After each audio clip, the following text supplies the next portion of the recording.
llocs de treball.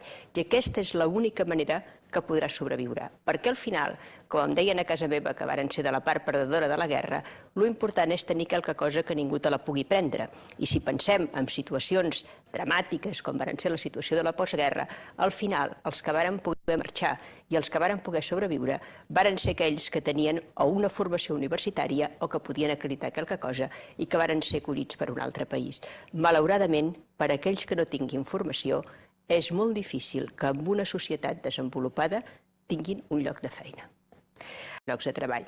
I aquesta és l'única manera que podrà sobreviure. Perquè al final, com em deien a casa meva, que varen ser de la part perdedora de la guerra, l'important és tenir quelque cosa que ningú te la pugui prendre.